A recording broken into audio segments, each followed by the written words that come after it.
It's not uncommon. Okay. You got settlement going on two different ways. One, you got some little bit of settlement going on here. That's where this is down here has settles that goes down the hill. But it's just pulled apart, and then you've got movement coming out this direction. If you look to the side here, you can see this part of the wall is sticking out further than this part. I see that. Yeah, that's just from the driveway up there. All this has been backfilled. Okay. When they built this house, of course, on the side of the hill, you got like this. You got to fill all that in with something. Okay. To get over to so that you walk straight into the house instead of having to go down to the house like that. So the driveway's up there. All that's been backfilled, and it's just hydrostatic and soil pressure over time. That pressure is constantly pushing against the wall, and of course you got a driveway and you're pulling cars up on it.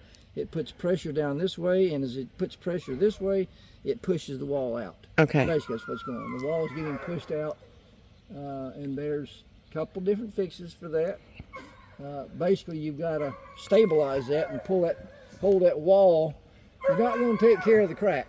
Okay. You're not going to take the crack. Will always be there to a lesser extent once it's fixed, but basically you got to hold the wall in place. It's wanting to move out this direction. You got to stop it where it's at. Okay. And stabilize it. How would that happen? Well, you can do that with what we call tiebacks. There's different methods. There's different types of tiebacks. There's helical tiebacks.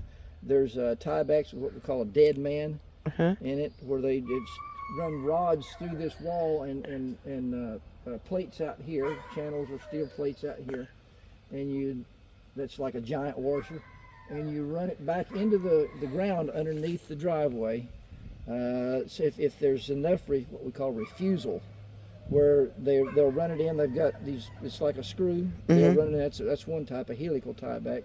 They can run it in, and when it hits refusal, in other words, they can't screw it any tighter, then that's where they'll stop it right there and then bolt it out here and decide to keep it in place. The other way is with what we call a dead man. They run rods in, literally would dig up the driveway, and pour a big giant concrete block down in the ground and anchor that rod into it, and then can come out here at the same time and then bolt it out here at the same time. So okay. So that's and you said that'll make that crack a little smaller. Is there any way to like mark it so if it ever did get bigger, you would know there's something moving? You can put some companies will put a monitor, a crack monitor. Okay. Yeah. Okay. Yeah, and sometimes it depends on.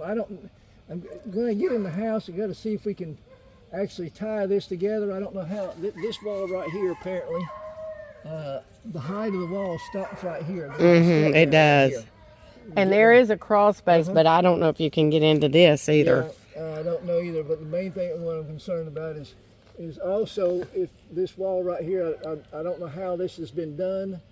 Once I get in the house and see if I can figure that out. This is obviously living space down here. Yes. Okay.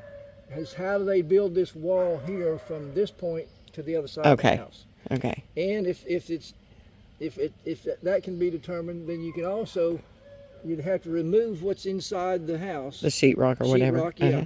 And you can actually put it's like a giant Band-Aid. It's called carbon fiber. And they'll put it on this wall here that's going that direction and wrap it around this corner and bring it around here and hold this whole corner together. Okay. It's called carbon fiber.